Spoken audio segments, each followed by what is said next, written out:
Aujourd'hui, dans le droit en question, on s'intéresse à un sujet qui concerne tous les salariés, la rémunération.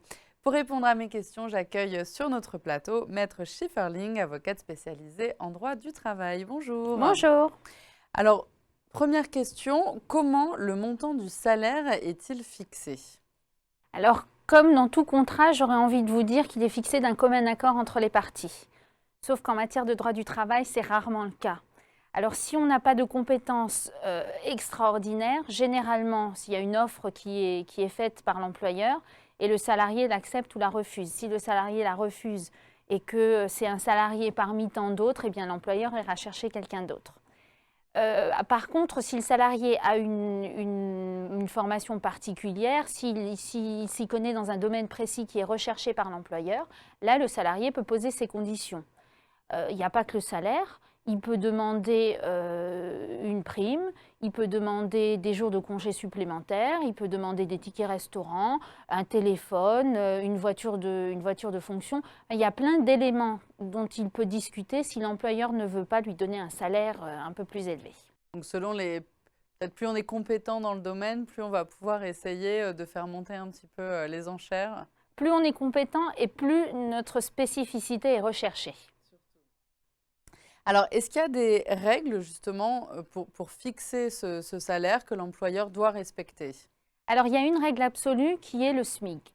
Ça veut dire que l'employeur ne peut pas, c'est pas comme en Allemagne où il y a des emplois qui sont payés à quelques euros de l'heure. En France, tout emploi, quel qu'il soit, doit être payé au minimum du SMIC. Donc ça, c'est la règle absolue.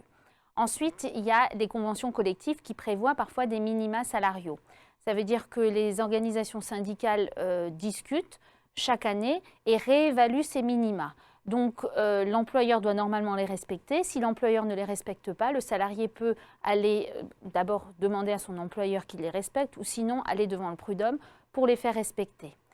Hormis la convention collective, il y a aussi l'accord d'entreprise. Donc ça, c'est un accord qui s'applique de manière plus précise à des entreprises déterminées, qui n'est pas aussi vaste qu'une convention collective qui s'applique à des dizaines d'entreprises. Donc ça, ce sont les règles légales et conventionnelles que doit respecter l'employeur. Et de manière plus générale, il doit s'abstenir de toute discrimination. Ça veut dire qu'il doit, pour un même poste, rémunérer de manière identique les salariés, donc à travail égal, salaire égal. Alors, une fois dans l'entreprise, est-ce que le salarié peut renégocier son salaire, je ne sais pas, au bout d'un temps donné ou parce qu'on lui a donné plus de missions? Alors là, c'est comme, je dirais, à l'embauche. Si vous êtes très compétent, que vous dites à votre employeur que vous irez voir ailleurs avec vos compétences si votre salaire n'est pas augmenté, je pense que vous avez des éléments. Si maintenant vous voulez juste que votre salaire soit augmenté, il faut avoir un peu de courage et aller voir l'employeur, mais généralement ça ne donne pas grand-chose parce que si l'employeur veut vous augmenter, il n'a pas besoin que vous veniez lui demander et il peut considérer aussi le fait que vous lui demandiez comme ils ne comprennent pas pourquoi vous venez lui demander quelque chose alors que l'entreprise ne va pas forcément bien. Par contre, il y a les augmentations collectives, donc celles-là qui sont obligatoires. Si elles sont discutées par les organisations syndicales qui indiquent que l'année prochaine, il y aura tant et tant de primes et une revalorisation du salaire de temps. Donc ça, c'est généralement comme ça qu'on obtient les augmentations. Ça va s'appliquer à tous les salariés. Ça s'applique à tous les salariés. Alors là encore, il ne faut pas qu'il y ait de discrimination. L'employeur peut faire une augmentation de certains salariés, mais en fonction d'éléments objectifs. Il ne peut pas dire à deux personnes qui occupent exactement le même poste, qui ont la même ancienneté, qu'il estime que ce salarié doit avoir un peu plus et que l'autre ne doit pas l'avoir. C'est où il l'applique pour tout le monde, ou il l'applique pour personne, ou bien il justifie en disant voilà, je lui ai donné des tâches supplémentaires, donc ça justifie une augmentation. Vous parlez d'ancienneté, c'est vrai que l'ancienneté par rapport au… Tout à l'heure, on disait à travail égal, salaire égal, mais à travail égal avec 10 ans de différence dans l'entreprise, du coup… Alors, pour moi, ça ne s'applique pas au salaire proprement dit. Parce que quand vous occupez un poste, si la classification de la convention collective de la métallurgie, par exemple, dit que en classification 125, vous avez droit à un salaire qui est de 1 500 € brut. L'autre salarié qui est classifié 125 aura aussi son salaire à 1 500 € brut. Et là où joue l'ancienneté, c'est que généralement, il y a une prime d'ancienneté, donc il aura de fait un salaire augmenté parce que la prime d'ancienneté sera plus importante. D'accord. Alors aujourd'hui, une femme gagnerait en moyenne 14% de moins que les hommes. Alors c'est un chiffre qu'il faut prendre un petit peu avec des pincettes parce que selon les critères âge, cursus, expérience professionnelle, on se rend compte que parfois ça peut vraiment diminuer comme chiffre et se réduire. Donc concernant cette égalité homme-femme, à quoi l'employeur est-il contraint par la loi? Pour l'instant, il a plutôt des interdictions que des obligations. Ça veut dire que comme le principe à travail égal, salaire égal, normalement, les hommes et les femmes qui occupent le même poste doivent être rémunérés de manière égale. Mais le problème, c'est qu'on peut difficilement vérifier si c'est le cas, à part dans les grandes entreprises où les employeurs doivent rendre des comptes. Quand vous êtes dans des petites entreprises qui n'ont pas de délégué du personnel, c'est difficile de savoir si l'homme qui travaille à côté de vous est rémunéré la même chose. Il y a des interdictions. Il y a une interdiction lors de l'embauche. Vous n'avez pas le droit dans une annonce de mettre le sexe de la personne que vous souhaitez embaucher, à moins que vous recherchiez une actrice ou une danseuse du ventre. Là, vous pouvez, pour certains cas, vous pouvez effectivement mettre ce que vous voulez. Mais de manière générale, pour un poste lambda, vous avez l'interdiction de mettre le sexe de la personne que vous recherchez.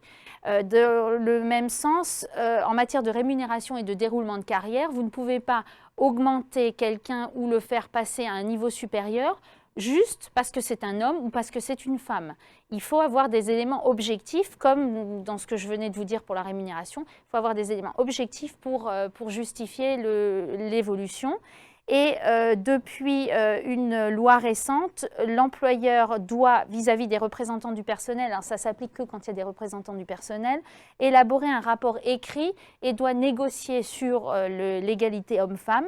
Et il doit informer les salariés de toutes les mesures qu'il prend pour lutter contre le harcèlement sexuel au travail, parce que là aussi, ce n'est pas directement l'égalité homme-femme, mais il doit mettre en place des mesures pour lutter contre un tel harcèlement. Donc il y a des éléments qui sont posés par la loi, mais à mon avis, vu les chiffres que vous avez cités tout à l'heure, ça ne doit pas encore être assez... En plus, c'est difficilement... c'est compliqué d'aller vérifier ça. Par exemple, l'employeur qui reçoit 30 CV intéressants, voilà, s'il décide qu'il préfère un homme parce qu'il a peur des grossesses, des enfants, etc., c'est difficile de dire, de justifier la discrimination, j'imagine, pour la femme en face. Et lui pourra dire non, mais l'homme était plus compétent. C'est toujours un problème de preuve parce qu'il ne viendra jamais dire que c'est parce que c'est une femme qu'il ne l'a pas embauchée. D'accord. Au niveau des modalités de paiement, la remise de fiches de paie, qui on sait dans notre pays un petit peu compliquée à lire parfois, est-ce qu'elle est obligatoire? Oui, elle est obligatoire et si le salarié n'a pas de fiche de paye, donc il ne peut pas en justifier auprès des impôts, il peut en justifier auprès d'aucun organisme, il peut saisir le conseil de prud'homme pour en obtenir. Alors non seulement la délivrance est obligatoire, mais il y a un certain nombre de mentions qui sont obligatoires, donc on ne peut pas délivrer une fiche de paye avec écrit bulletin de paye et salaire. Il faut indiquer le nom, il faut déjà indiquer les coordonnées de l'employeur avec son numéro SIRET, il faut indiquer le nom du salarié, le numéro d'immatriculation à l'URSSAF, il faut indiquer le salaire brut, le salaire net, le montant des charges et indiquer si le salaire est payé par virement ou par chèque. Et il faut aussi indiquer la convention collective applicable et les congés payés. Parce qu'il y a beaucoup d'employeurs qui omettent de faire figurer les congés payés sur la fiche de paye et après on a des difficultés pour les prendre et pour savoir combien il nous en reste. Est-ce qu'il y a aussi une obligation de date, de délai à respecter pour le versement du salaire? Alors oui et non. La loi ne prévoit pas une date bien précise pour le versement du salaire. De manière générale, l'employeur établit les fiches de paye en début de mois, le mois suivant le mois pendant lequel il vous paye, et il paye entre le 5 et le 15. C'est indiqué sur la fiche de paye, ça veut dire que si l'employeur indique qu'il paye le 5 et qu'il paye le 10, le salarié peut, lorsque ça lui occasionne des frais ou si c'est trop récurrent, peut aller devant le conseil de prud'homme en disant que son salaire est toujours payé en retard. Si l'employeur indique que c'est payé par chèque, il doit payer par chèque. Et s'il indique que c'est payé par virement, il doit le payer par virement. L'espèce et le versement en espèces est limité. Donc, généralement, on ne peut pas payer tout le salaire en espèces. Ou au moins, il faut avoir un justificatif parce qu'on n'a pas pu le faire autrement. En tout cas, l'employeur doit indiquer, doit payer le salaire dans un délai raisonnable parce que le salarié ne peut pas attendre jusqu'au 30 du mois suivant pour avoir sa paye du mois précédent. Et s'il ne le fait pas, eh bien, il faut saisir le prud'homme selon des modalités qu'on a déjà vues, mais bon, principalement en référé pour que la procédure soit rapide. Et si l'entreprise se retrouve en grande difficulté, à un moment ne paye pas ses salariés, est-ce qu'il y a un autre moyen, je ne sais pas, des assurances qui peuvent prendre ça en charge ou est-ce que ça c'est vraiment après Alors, ce n'est pas automatique. Si maintenant une entreprise ne paye pas les salaires, la seule possibilité pour le salarié, c'est de se retourner contre l'entreprise au prud'homme.